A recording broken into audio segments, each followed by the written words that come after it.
Ya, saya sambung sikit.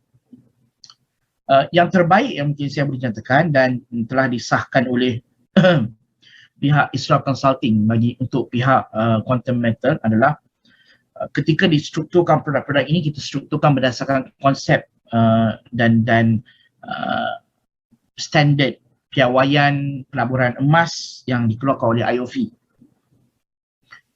Mengapa tidak ada di bawah Bank Negara? Yang pertama, kerana di bawah Bank Negara, gold ini tidak termasuk dalam mandat mereka itulah. Jadi ini berdasarkan perbincangan dan sebagainya. Tetapi JAKIM ada mengeluarkan pandangan mereka juga di bawah gold dan juga di bawah Jatuhkuasa Fatwa Kebangsaan, Majlis Kebangsaan bagi Hal Ehwal Agama Islam. Kita sebut dengan lebih mudah Jatuhkuasa Fatwa Kebangsaan, walaupun tak tepat nama itu. Kita sebut Jatuhkuasa Fatwa bagi Majlis Hal Ehwal Agama Islam. Itu nama penuhnya. Yang juga tidak ada autoriti penuh jugalah dari segi fatwa, sebab fatwa bawah negeri. Tetapi tak apa, yang paling penting kita bawa ni ke peringkat antarabangsa dan kita sandarkan dan strukturkan berdasarkan struktur IOV. Saya bawakan beberapa highlight. Yang pertama tentang dalam soal klausa 3 palang 4 itu, tentang soal jual beli butiran ataupun emas untuk currency lah.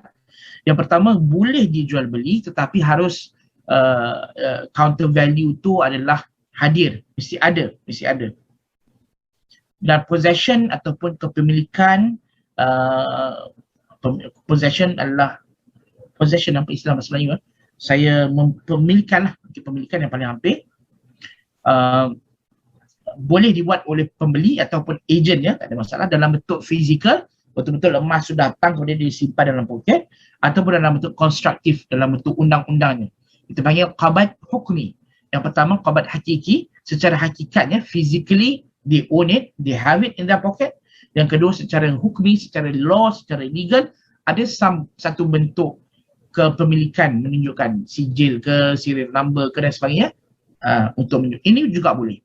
Walaupun sedikit yang saya sentuh, ulama dahulu lebih berasa aman dan tenang sekiranya at least sekurang-kurangnya, ini pandangan yang ada sedikit lah. Kalau boleh dikata dalam soal emas ni, walaupun jual beli dalam ringgit tadi, forex boleh dibuat, tak payah buat on the spot, masuk dalam bank kau pun cukup kan, duit ringgit dengan USD dan sebagainya. Ini kalau kita beli duit ringgit dengan juga emas, kalau boleh dia minta lah, kalau boleh sentuh sikit fizikal tu pas, kena simpan balik pun tak betul.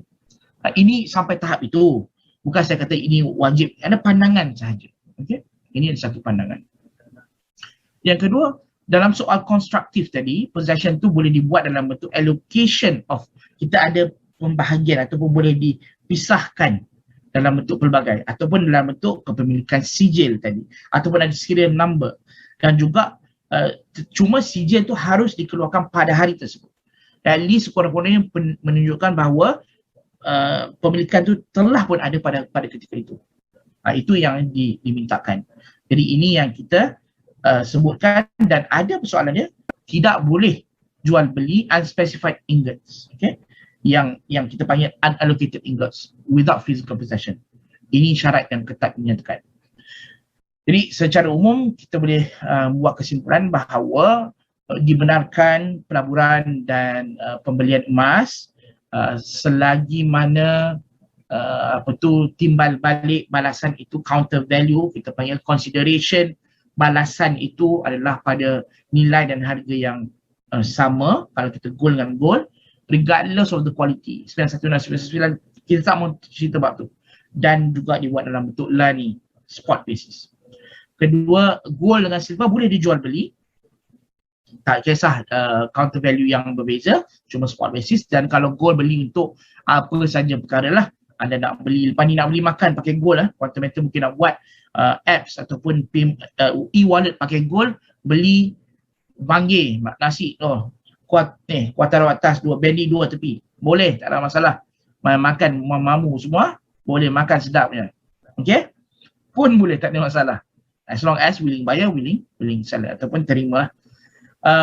So in terms of perlukah hanya gold ini standalone, ataupun dia boleh dihybridkan, dicampur gaulkan dengan produk-produk dan syariah prinsipal lain, jawapan saya tadi dah ada dalam soal muamalat tadi kan. Kalaulah tidak ada kreativiti ulama-ulama dan scholars dan apa tu thinkers yang ada dalam player dalam Islamic finance ni, dalam gold, maka kita akan jumpa satu goal.